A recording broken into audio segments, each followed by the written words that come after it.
Unveiling the Power of Cognitive Behavior Therapy, a comprehensive guide. Hey everyone, welcome back to our channel. Today we're venturing into the realm of cognitive behavioral therapy, or CBT, a topic that's been a game changer for millions of people worldwide. CBT isn't just another buzzword in the psychology world.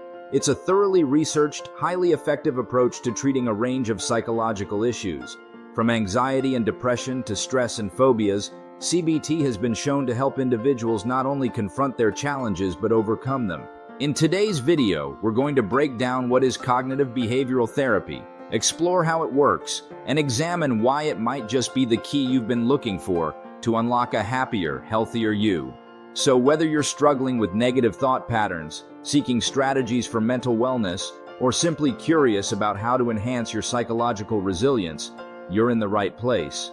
Prepare to be empowered, because by the end of this video, you'll have a clearer understanding of cognitive behavioral therapy and how it can be a powerful tool in your mental health. Let's get started. What is cognitive behavior therapy? All right, let's break it down. Cognitive behavior therapy is a super effective treatment for all sorts of mental and emotional struggles, from dealing with anxiety to battling depression. Here's the deal. CBT is all about helping you spot those pesky negative thoughts that sneak into your mind and teaching you how to kick them to the curb. It's like a mental spring cleaning, but instead of tidying up your house, you're tidying up your thoughts. The cool thing about CBT is that it's not just about talking through your feelings, although that's part of it. It's also about learning practical strategies that you can use right away to start feeling better. We're talking about real-life changes here, folks, and guess what? CBT isn't just for people dealing with serious mental health issues. It's for anyone who wants to stop those negative thoughts from holding them back and start living their best life. Using CBT to treat anxiety. Now, feeling anxious every now and then is totally normal. In fact, a little bit of anxiety can even boost your performance in high-pressure situations, like before a big presentation or a competitive event. But for some folks, anxiety is like an unwanted companion that never seems to leave. It's like constantly feeling on edge, no matter what you're doing, and it can seriously mess with your day-to-day life. If your anxiety levels start interfering with your ability to function, that's where CBT comes in. Instead of just riding the wave of anxiety, CBT helps you tackle the root cause by targeting those pesky patterns of thinking and beliefs that trigger your anxiety in the first place, using CBT to treat depression. All right, now let's switch gears and talk about depression. Depression isn't just feeling sad every now and then. It's like a dark cloud that hangs over everything, coloring your thoughts and emotions. One of the sneaky things about depression is that it can warp your perception of reality. You might start believing all sorts of negative things about yourself, other people, and the world around you, even when those beliefs aren't based in reality. CBT swoops in like a superhero to challenge those negative thoughts and replace them with more realistic and positive ones. It's like hitting the reset button on your brain, helping you see things in a whole new light. CBT and thoughts, feelings, and behaviors. So how does CBT actually work? Well, it's all about understanding the connection between your thoughts, feelings, and behaviors. Imagine this. You're at a party, feeling super shy and awkward. Why? Because deep down, you believe that everyone thinks you're boring or stupid. That belief triggers anxiety, which in turn leads to physical symptoms like trembling or sweating. And before you know it, you're stuck in a cycle of negative thoughts and behaviors that only make the situation worse. But with CBT, you learn to break free from that cycle. You discover that you have control over your thoughts, feelings, and behaviors, and you start using practical strategies to change them for the better. And guess what? As you start feeling more positive, those positive thoughts and behaviors become more and more natural. CBT combines cognitive therapy and behavior therapy. Now here's the cool thing about CBT. It's like getting a 2-for-1 deal. It combines two powerful therapies, cognitive therapy and behavior therapy, to give you the ultimate mental health makeover. Cognitive therapy is all about changing the way you think about things. So if you're convinced that you're unworthy of love or respect, cognitive therapy challenges that belief head-on.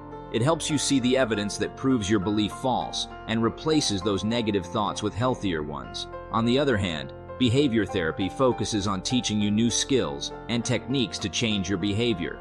So, if you're shy at parties because you lack social skills, behavior therapy steps in to teach you the ropes. You practice those skills in therapy and in real-life situations, and before you know it, you're feeling more confident and comfortable in social settings.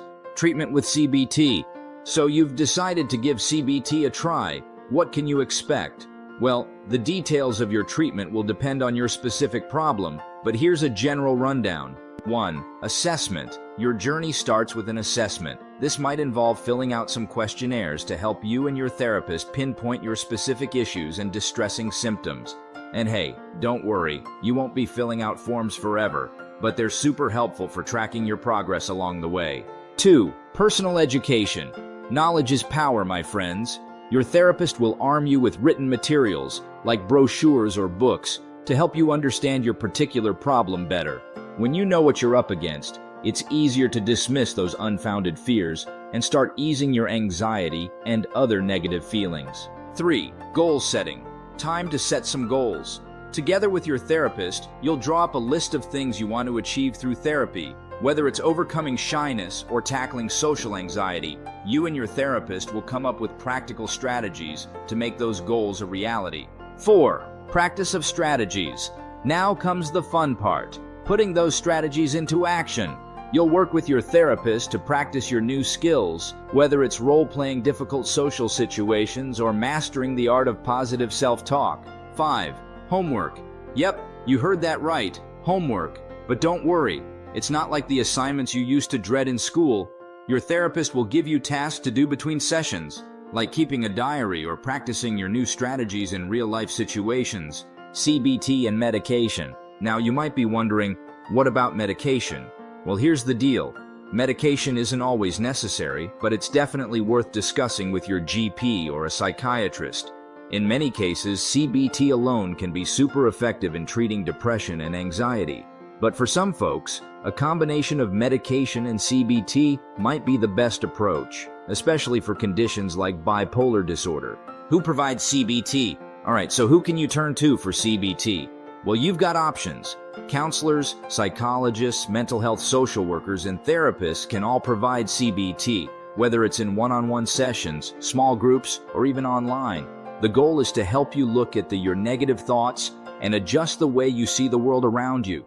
Issues to consider before choosing CBT. Before diving into CBT, there are a few things worth considering. 1. CBT might not be the best fit for folks with brain diseases or injuries that impair their rational thinking. 2. You've got to be ready to roll up your sleeves and actively participate in treatment. If you're not willing to put in the work, you might not get the results you're hoping for. 3. Your relationship with your therapist is key. If you're not vibing with them, don't hesitate to look for someone else who's a better fit. 4. While CBT is often a shorter-term therapy, it still takes time to challenge and overcome those unhealthy patterns of thinking and behavior. So don't expect a quick fix. Patience is key. Thanks for watching. Before you click away, we'd love to hear your thoughts. Have you ever tried CBT? What was your experience like? Or maybe you have questions or topics you'd like us to cover in future videos. Whatever it is, drop us a comment below. If you found value in today's video, please give us a thumbs up. It helps more than you know and encourages us to keep bringing you content that makes a difference. And if you haven't already, consider subscribing to our channel. Plus, hit that notification bell so you never miss out on our latest videos. Until our next adventure, take care of yourselves and each other. See you in the next video.